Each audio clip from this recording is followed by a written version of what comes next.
You've seen it happen in real time. You walk into a room and you can feel the temperature shift before anyone says a word. Someone is already impressive in the eyes of the group. Not because they've done anything in that moment, not because they've proven anything, just because they look like they belong at the top. And you watch what comes next. They speak, and people lean in a little more than they should. They make a half-formed point, and someone else finishes it for them, like they're protecting the idea from criticism. They show up late, and it becomes they're busy. They forget details, and it becomes they're delegating. They change their mind, and it becomes they're strategic. Meanwhile, you do the opposite. You show up on time, and it's expected. You prepare, and it's invisible. You hold the line, and you're difficult. You hesitate once, and it becomes your identity. That feeling, watching someone get promoted faster, trusted sooner, forgiven easier, doesn't just annoy you. It rewires you. Because if you don't name what's happening, you'll start doing the worst possible thing. You'll start chasing fairness in a system that isn't built for it. You'll start explaining yourself. You'll start overperforming. You'll start believing that if you just produce enough proof, the room will finally see you clearly. They won't. Not because you're not good enough, because the room isn't looking clearly in the first place. That's the trap. You think you're being evaluated on the whole of you, but most people don't have the patience or the courage for the whole. They evaluate on one bright detail, one easy signal, and then they let that signal infect everything else they think about you. That's the halo. A single trait becomes a floodlight, and under that light, everything you do looks better or worse.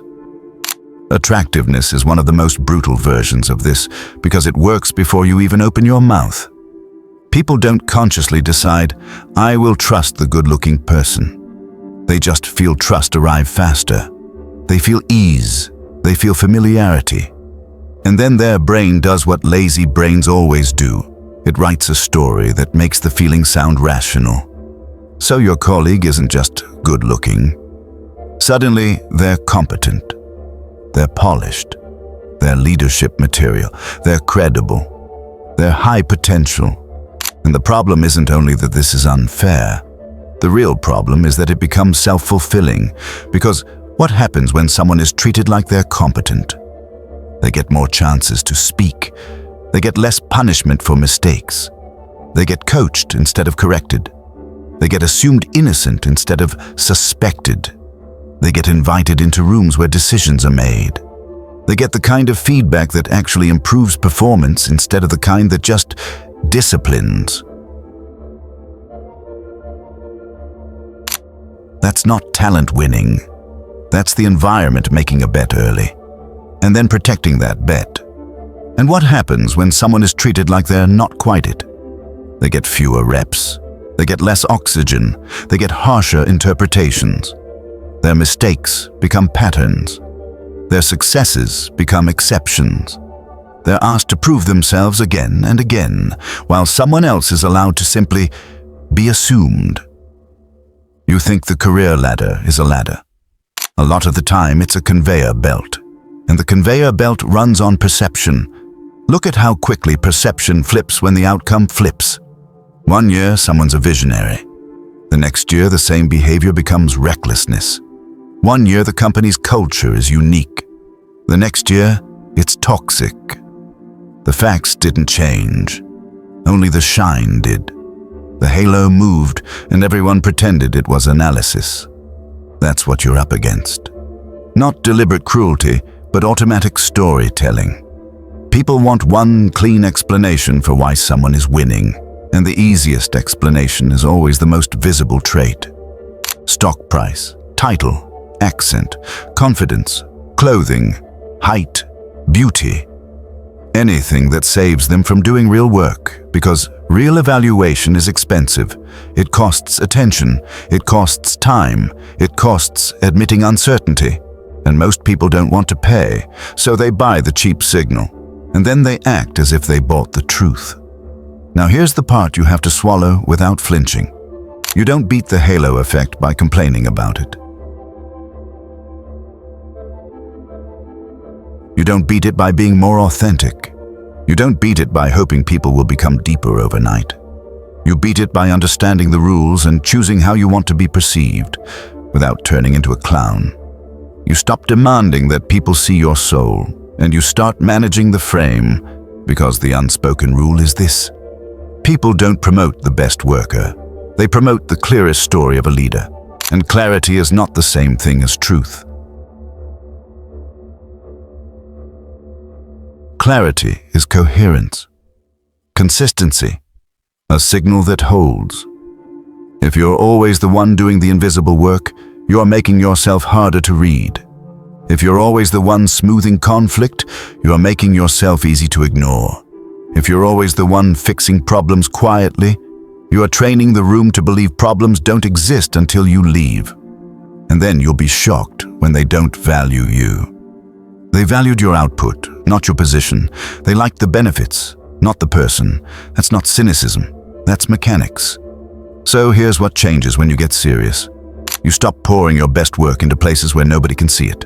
Not because you need applause, because you need a record. You need evidence that travels.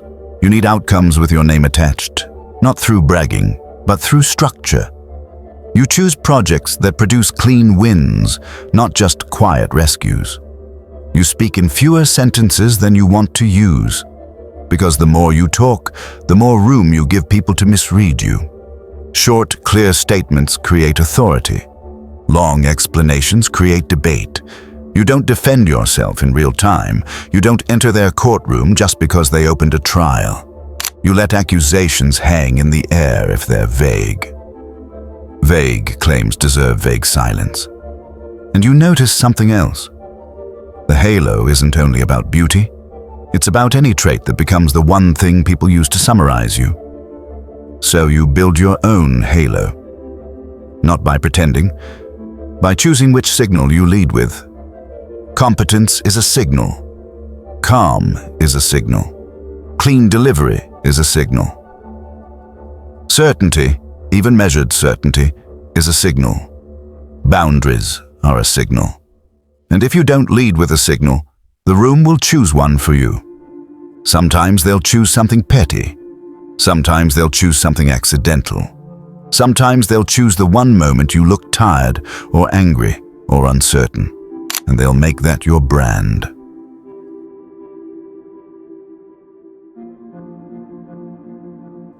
You can't stop them from simplifying you, but you can decide what they simplify you into. That's the strategic part nobody says out loud, because it sounds manipulative. And that word is usually thrown by people who benefit from you staying naive. Rolf Dobelli wasn't telling you to become evil. He was telling you to stop being stupid about power. Power is perception plus leverage. Perception gets you invited in. Leverage keeps you there. So you build both. You make your value legible. You make your decisions visible. You make your boundaries non-negotiable. And you stop giving people unlimited access to you just because you're capable of handling more. Capability is not a contract. It's bait. If you keep rescuing people, they stop respecting you and start requiring you. Expectation replaces appreciation. Quietly, like rot. Your helpfulness becomes a tax. Your availability becomes a resource they feel entitled to extract. And then one day, you say no, and they act betrayed. Not because you changed, because you reminded them you were a person. This is why attractive people climb faster, even when they're not better. The system gives them the first push. And once you're moving upward, every step becomes easier, because people interpret motion as merit. Success creates its own halo, and a halo is a weapon. So if you're not blessed with the easy version, fine, you don't need it. But you do need to stop pretending you're being evaluated like an Excel sheet. You're being evaluated like a film. What's the character? What's the vibe? Does it fit the role? Do people feel safe handing you control? That's what's happening under the polite language. And now that you know, you have a choice. You can keep being the person who hopes that effort will eventually be noticed. Or you can become the person who designs what gets noticed. You walk into rooms with a calmer face than you feel. You speak like your time is expensive. You don't chase approval. You don't chase fairness. You don't chase being liked. You build the kind of presence that makes people assume you're already taken seriously. Because you take yourself seriously in ways that cost you comfort. And when you watch someone else float upward on a halo they didn't earn, you don't spiral. You don't rant. You don't burn energy on moral outrage. You clock it. You learn from it. You adjust your strategy. Because the moment you can see the halo effect, you stop being its victim. And once you stop being a victim of perception, you become the author of it.